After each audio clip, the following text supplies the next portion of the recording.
In today's video, I'll share with you how you get ahead of 99% of people.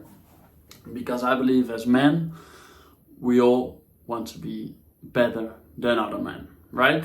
We all like to compete. From little boys on, we want to win all games, we want to be better than our peers, and we want to be respected for it. And I think it's not even just men. I think in general, all people, we all have the deep burning desire to feel important, right? We all know about it. For example, if you go to, most like premium clubs, they all have like a VIP deck or a VIP lounge. And you might even have found yourself being attracted to it, thinking, oh, I want to be up there, looking so cool, being better than all the scum downstairs. And look at it. What does it actually mean, right? You pay a few hundred or sometimes a few $1,000 for a table and a bottle, and what do you get from it? It's just the feeling of being better than others, right? It shows that you have money. Well, not even that. It shows that you are willing to spend money just to feel better than others, right? What does it mean? VIP. It literally means very important person. Well, so nowadays you're a very important person if you're willing to spend a few bucks on a bottle of liquor, 10x the price of which it costs in the supermarket next door, right? Never mind. Usually you don't want to value your feelings as much, right? It's good, obviously, if you achieve a hard thing, you get a good feeling from the achievement, but in general, daily life, we don't want to value our feelings too much because we have to do hard work regardless of how we feel about it, especially if you're a recovering addict like I am. I used to smoke weed for close to 10 years, every single day, like a real addict. I wanted to quit smoking weed, but I simply couldn't. I've been battling this for over 2 years, from the point I wanted to quit until I finally succeed. It took me 2 years.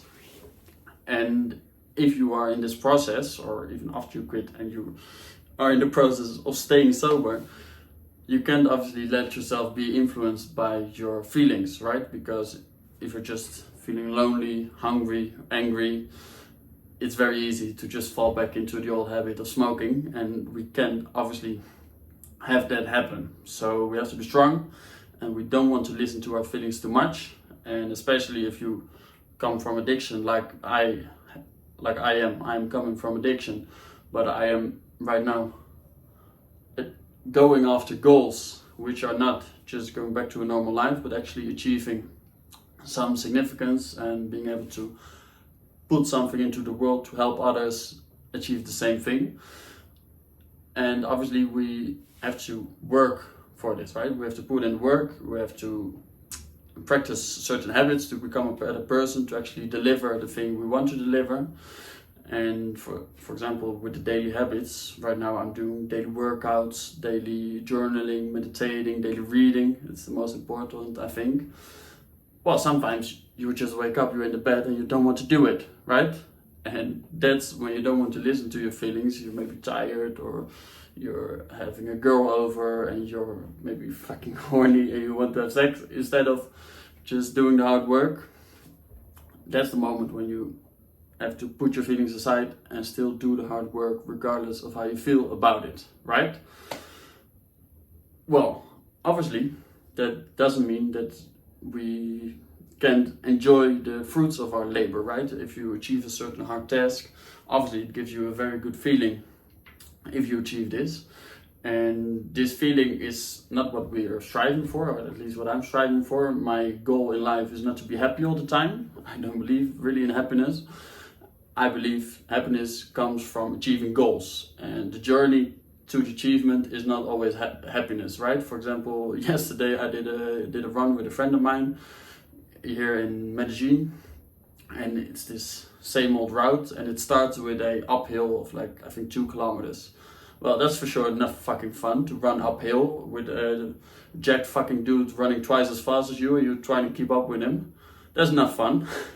But obviously, once you do the 10 kilometers and you see it's the quickest 10K you have done, obviously it feels good, right? It's 6 in the morning, everybody's still asleep, you just run your fastest 10K. That's what feels good. And the reason I like to do certain stuff, and especially the thing I'm about to share with you, which gets you ahead of 99% of people, is because it confirms your identity, the person you actually want to be, right? The goal is never the end result of the work. The goal is always to become the person who is able to put in the work and therefore able to achieve a certain goal, right? And obviously, if you achieve smaller goals, or for example, you do the thing I'm about to share with you, which gets you ahead of 99% of people, this confirms to yourself that you're actually able to do hard stuff, and it will help you to motivate yourself to do it again another time, right? And that's what it's all about. It's about the confidence in yourself that you're able to achieve hard things. And the thing you have to do to get ahead of 99% of people this year, you can do it before the end of this year, is the subtle act of running a fucking marathon. Just do it. Just do it. You have over 4 months, man. 4 months, I believe anybody who is not super obese is able to run a marathon within 4 months. You have to start training, you have to start going out there, start with, see what you can do. I don't know, if you're a smoker for close to 10 years, chances are you're not able to run 5K your first time. But make sure you build it up to get eventually to 5K. Once you've done 5K a few times, you can go after 10 and build it out. If you're curious about how to do it, how to actually get to the marathon, feel free to reach out to me. My Instagram is linked below this video. You can also join the free school community I've opened recently. And that's those ways you can just reach out to me one-on-one, and I'm happy to provide you with a very clean training schedule to actually go after the marathon, which I never used. I just do it on character, honestly. But sure, if you can't run 5K, you have to put in some training before you're able to run 42K and 195 meters. But I bet anyone can do it. Anyone who's in like normal shape, not super overweight, can run a marathon this year. And this way you will literally be ahead of 99.9% of people in the whole world. And this will confirm to you that you actually are tough, that you are able to do hard things. And this will help you to, it gives you the confidence that you're able to do other hard things as well. And obviously you can say, I'm ahead of 99% of the people in the whole world. So do the fucking marathon. Let's just do it. Just run it, man. Subscribe to the channel. I see you tomorrow in the next video. Cheers.